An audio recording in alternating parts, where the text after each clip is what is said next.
Welcome to Political Perspectives. I'm Hugo Gurdon, Editor-in-Chief of the Washington Examiner. Since the last episode of Political Perspectives, the country has lived through perhaps, certainly, one of the most extraordinary weeks in American political history. There's been an attempted assassination of Donald Trump, former president and the nominee for the Republican Party to take over the White House again, to return to the White House. It's one of those epochal moments, one of those hinges of history. And here to talk about it with me today, as usual, is Byron York, Chief Political Correspondent, who is at the convention. Byron, talk a little bit about the scale of what we have experienced in the last week. Well, conventions are fairly big in themselves, but the assassination attempt has just changed this entire convention in the sense that it's on everybody's mind because they are so rare. I mean, obviously, Ronald Reagan was shot in 1981, not long after he took office. And before that, a woman took a shot at Jerry Ford in the 1970s, didn't get anywhere close to actually hitting him. And before that, you had assassinations in 1968. So that's a long time ago. And as a matter of fact, it was interesting talking to some people around the convention. They had looked back to 1968 as a year in which everything was just absolutely crazy. And it almost seemed as if the wheel were going to fly off the axle. And they've always said that now, it's very divided. People are very angry with each other. There's a lot of division, but it's not that bad. But after the assassination attempt, some of them began to worry that maybe we're getting there. So that hangs over the entire convention. Right. So Byron, let's have a look now at the hero's welcome and of Trump arriving at the RNC. There's a really revealing clip. Let's have a look at that.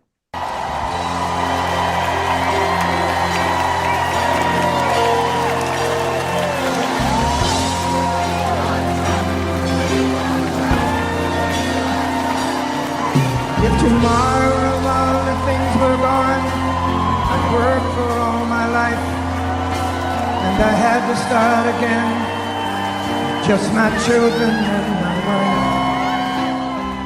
wife. So, Byron, I'd like you to talk about what we see in that clip. Now, you have spent time with President Trump, both before the assassination, you were with him at Mar-a-Lago, and you spent several evenings with him and talked to him and interviewed him. And then you were on the plane with him flying to the convention. Talk a little bit about what we're seeing in that clip there, and that you're writing a major feature for the Washington Examiner magazine of the Trump before and after the assassination attempt. Talk about what we're seeing and the way in which this has changed him, or at least changed his approach to the presidential campaign.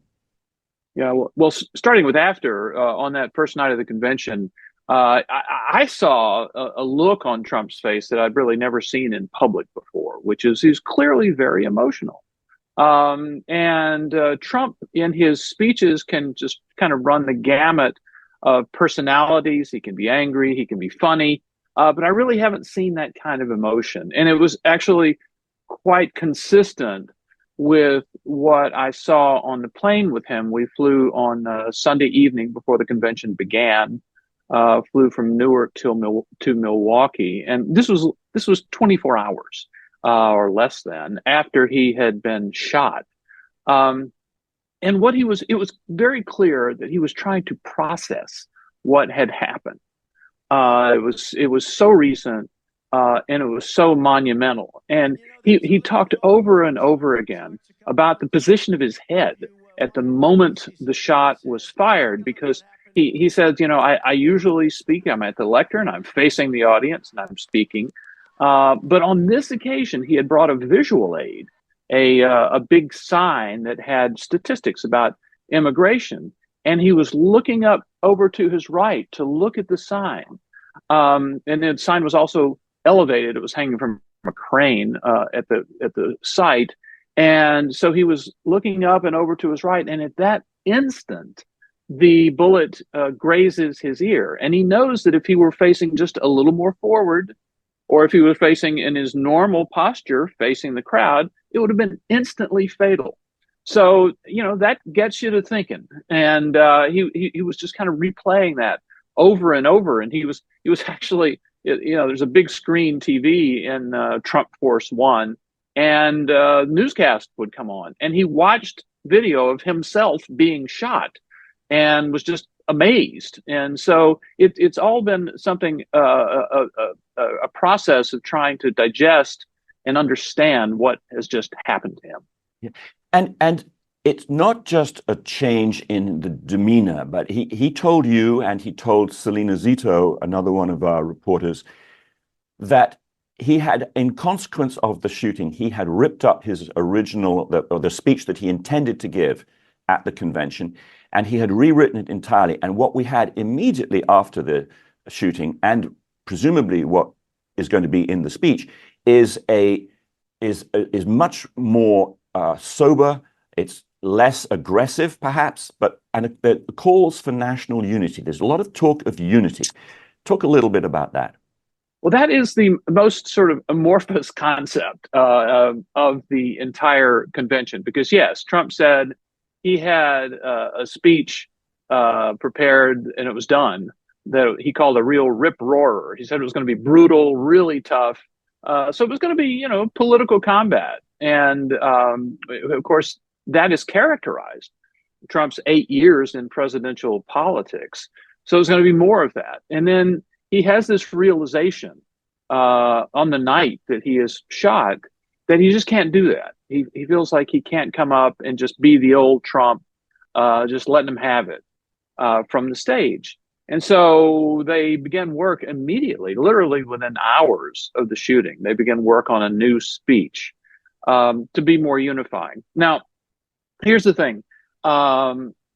I think some of this is the short-term reaction, because, just think, anytime something big has happened to you in your life, it takes you a while to kind of digest it, process it, and you go through various stages. So I think part of that, part of this is that.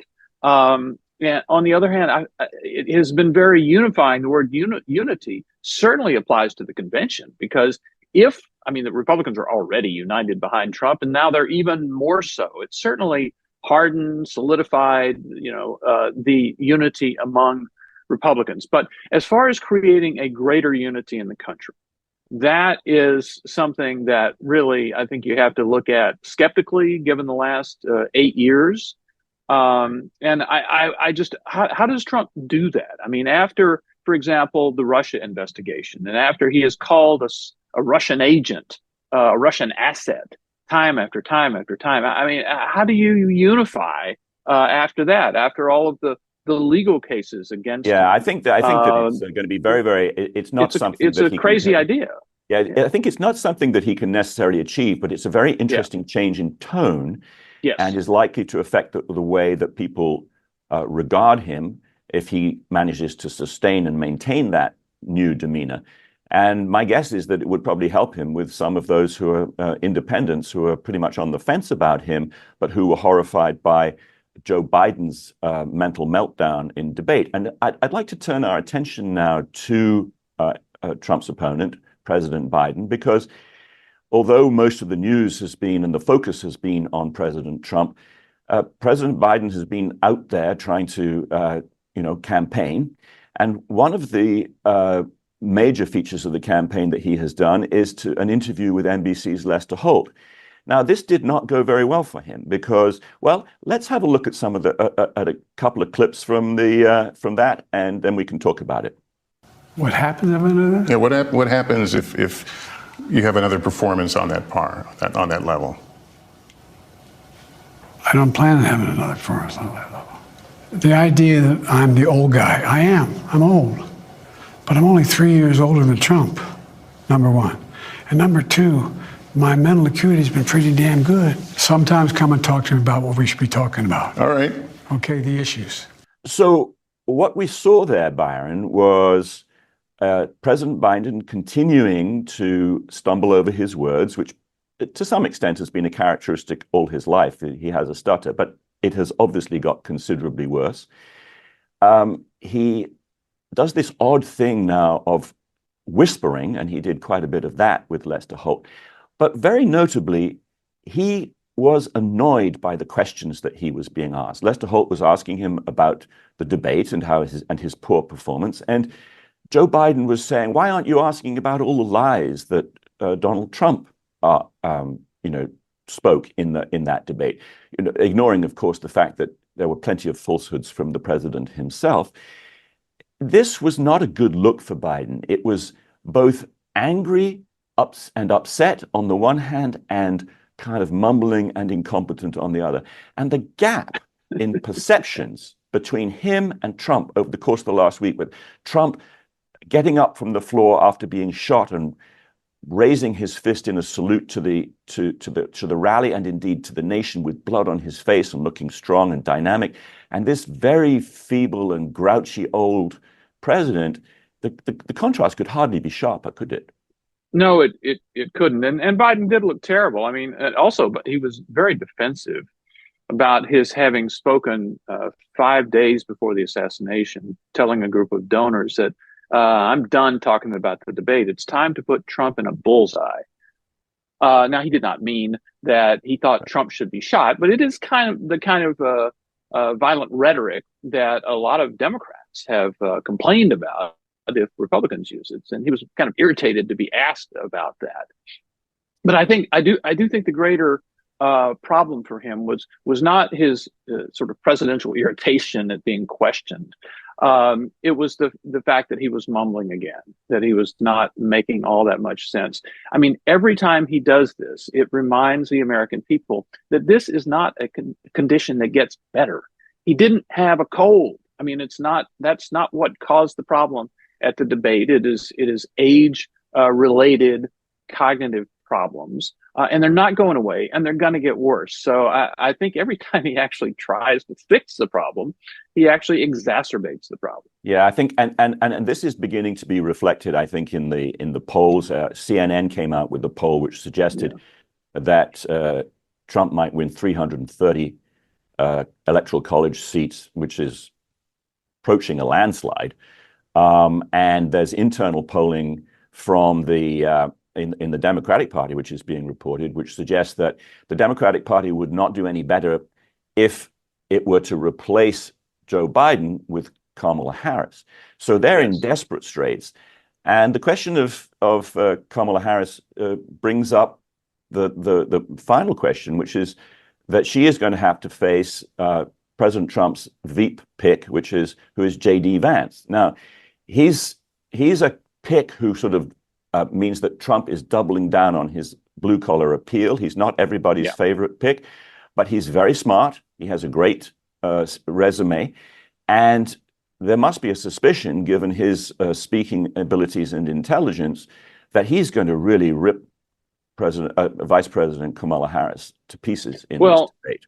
Certainly a lot of Republicans here in Milwaukee think that. And now sometimes things don't turn out like you think they're going to, but clearly Vice President Harris has kind of created a new recipe for word salad. I mean, it's amazing the stuff that she says, where she just engages in strange circular rhetoric.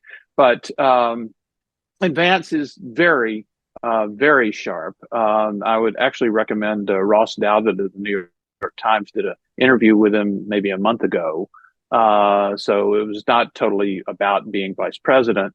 And he's just incredibly sharp, really, really insightful fellow.